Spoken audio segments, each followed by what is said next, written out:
Salut à tous, j'espère que vous allez bien. Aujourd'hui on se retrouve pour une nouvelle vidéo sur la chaîne. Il va s'agir de mon book haul du mois d'août. On va le séparer en deux parties assez distinctes dans cette vidéo. La première partie sera consacrée aux livres d'occasion que j'ai pu acheter moi-même ce mois-ci, et la deuxième partie sera consacrée au service presse que j'ai pu recevoir de la part des maisons d'édition que je tiens à remercier, et on va commencer tout de suite. Le premier bouquin que j'ai envie de vous présenter aujourd'hui, je suis super contente de le faire puisque c'était un bouquin qui était présent dans une de mes vidéos des livres que je veux absolument m'acheter. Il s'agit de Mon nom est Zéro de Luigi Ballerini, publié aux éditions Amatera. Dans cette histoire, nous allons suivre un adolescent qui a 14 ans et qui s'appelle Zéro et qui vit dans un appartement hyper technologique. Voilà, il a connu cet appartement depuis tout petit et il ne sort absolument jamais. Il est enfermé dans cet appartement. Ses journées sont rythmées à partir d'entraînements physiques intenses, de cours d'informatique et de conduite de drone à distance.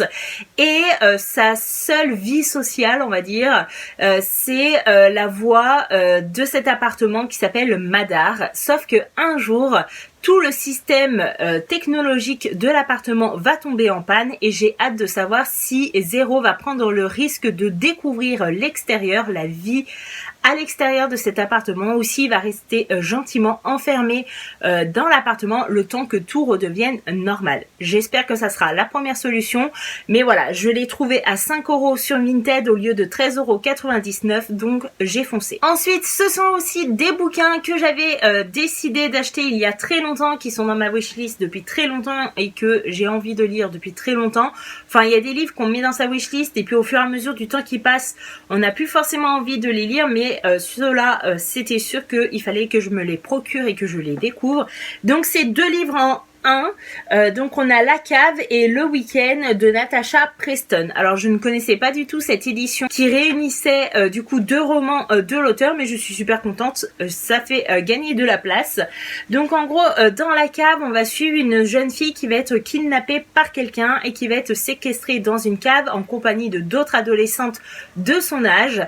Et contrairement aux autres qui ont été kidnappées et qui acceptent leur sort en se disant que de toute façon elles ne peuvent absolument rien faire pour sortir de là, et ben la jeune adolescente qu'on va suivre dans cette histoire, elle décide de se révolter et de trouver un système pour s'échapper. Voilà, elle refuse d'accepter le sort d'une victime, d'un bourreau. Et puis du coup dans Le Week-end, on va suivre un groupe d'amis, ils sont 7 il me semble, qui ont décidé de louer une belle villa, une belle maison pour aller passer le week-end et faire la fête. Sauf que à un moment donné, au moment du réveil, il y a deux personnes parmi elles qui sont décédées. Et là, ça devient compliqué puisqu'il y a du coup 5 survivants et forcément une des personnes ou plusieurs personnes parmi les 5 ne dit pas la vérité.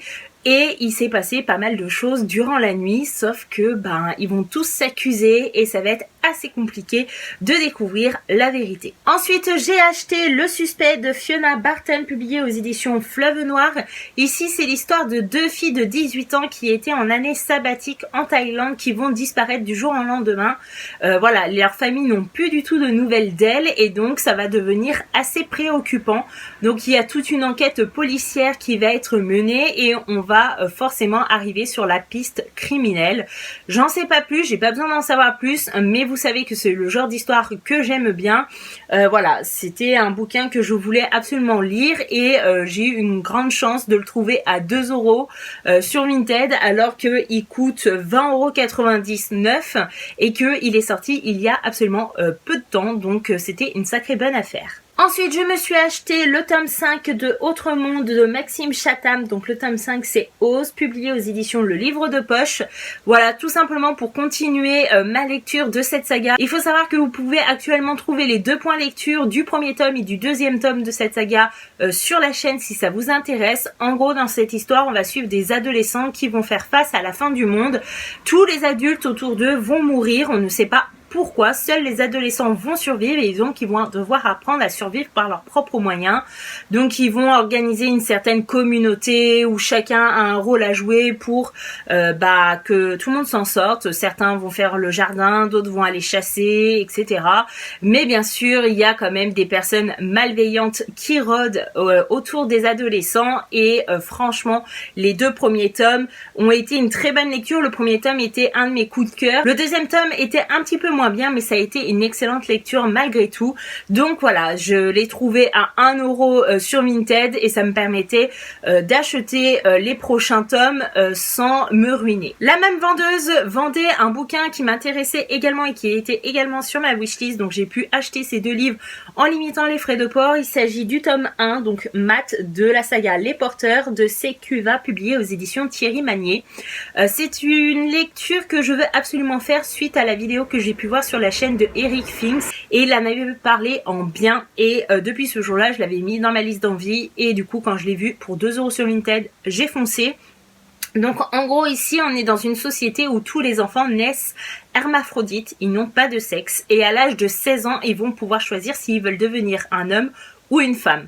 Sauf que certains d'entre eux ont une déficience et eux n'auront pas le choix de choisir leur sexe et on va les appeler les porteurs. Et bien sûr, vous pouvez bien imaginer que Matt fait partie de ces porteurs. Et ce qui est assez étrange, c'est que le gouvernement met les porteurs sous haute surveillance et on va chercher à savoir pourquoi.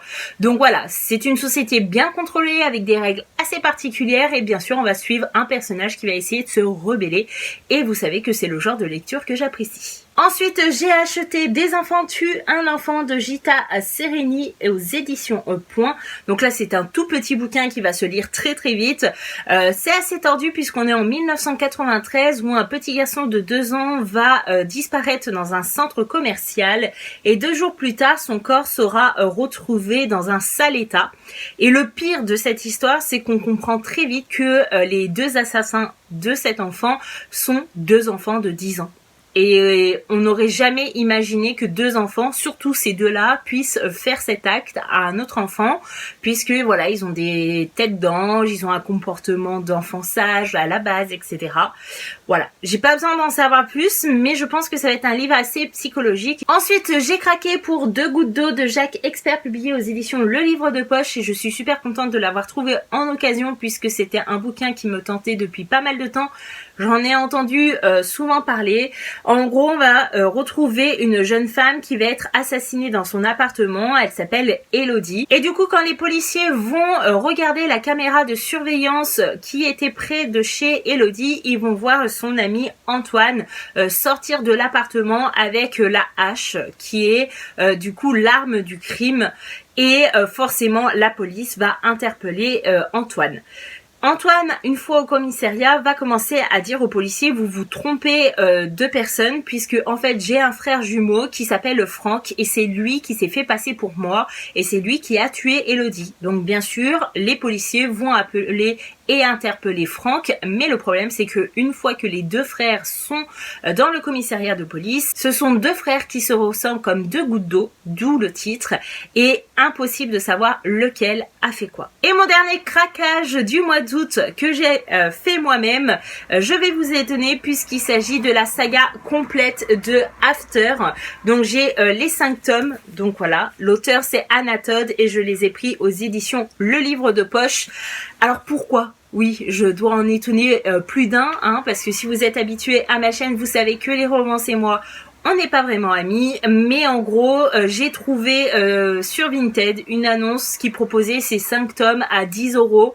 Autant vous dire que c'est le prix d'un seul tome quasiment. Et du coup, j'avais la saga complète. Et depuis le temps que j'en entends parler de cette saga, j'avais envie de tester. Voilà, j'aime bien de temps en temps, alors même si c'est pas souvent, je dirais peut-être 1 à 2 fois par an, prendre une romance et sans prise de tête, lire ce qui est écrit dans les romances.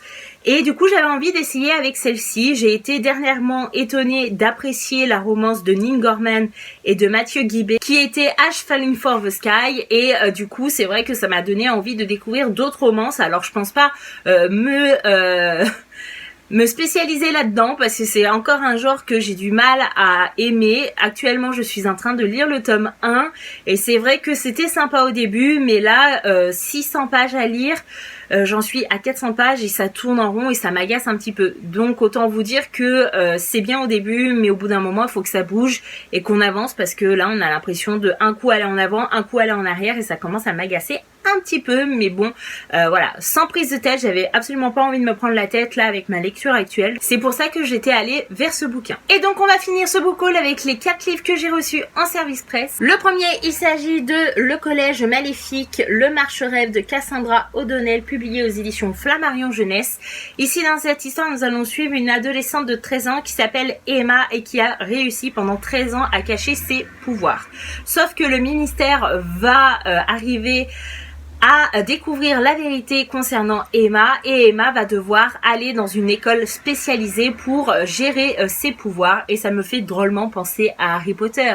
Donc forcément j'avais envie de découvrir cette histoire et je sais que Cassandra O'Donnell est souvent recommandée, que ça soit sur les blogs littéraires, que ça soit sur les chaînes Booktube, et j'avais envie de découvrir du coup sa plume. J'ai reçu également Qui doit mourir de Diana Urban ou Urban, je ne sais pas, publié aux éditions Albin Michel. Je pense que ce bouquin va me plaire énormément et qui va avoir un suspense de dingue puisqu'on va suivre 6 adolescents qui vont être enfermés dans une pièce avec une bombe à retardement et une seringue de poison.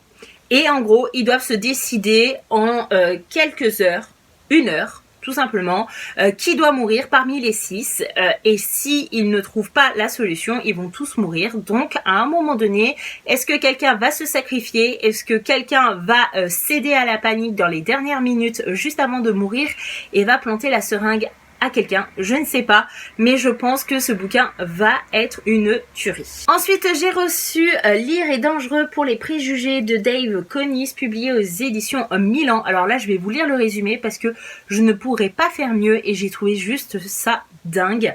Alors, quel est le point commun entre L'Attrape-Cœur et Hunger Games? Ce sont des romans interdits dans le lycée de Clara. Quand la jeune fille découvre que depuis des années, des œuvres y sont censurées sans que personne n'en sache rien, elle décide d'entrer en résistance. Son plan? Monter une bibliothèque clandestine dans son casier et montrer qu'en aucun cas, les livres ne peuvent être dangereux. Voilà, ça parle de Hunger Games, ça parle des livres, je pense que ce bouquin est fait pour moi et je vous en reparle très vite. Et le dernier bouquin que j'ai reçu en service presse, il s'agit de La rumeur qui me suit de Laura Batt, publié aux éditions Casterman. C'est une histoire où on va suivre une jeune fille qui est au lycée, qui s'appelle Anna Clark. Et il faut savoir que quand elle est arrivée dans son nouveau lycée, elle a été un mystère pour tout le monde.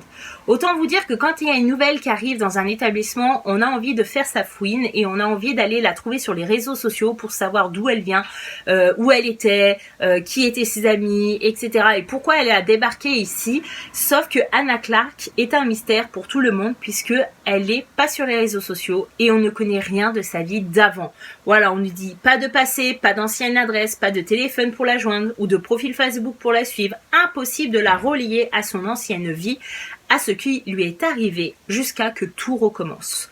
Donc ça a l'air fort intéressant et du coup j'ai hâte de découvrir le personnage d'Anna Clark. Et voilà, ce book haul du mois d'août est enfin terminé. J'espère que ça vous aura plu, j'espère que vous avoir donné des idées de lecture. N'hésitez pas à me dire en commentaire si vous avez déjà lu un des bouquins que je vous ai présenté aujourd'hui. Je serai ravie d'échanger avec vous en commentaire. Merci d'avoir regardé cette vidéo, je vous fais de gros bisous. À bientôt dans une prochaine vidéo. Bye bye.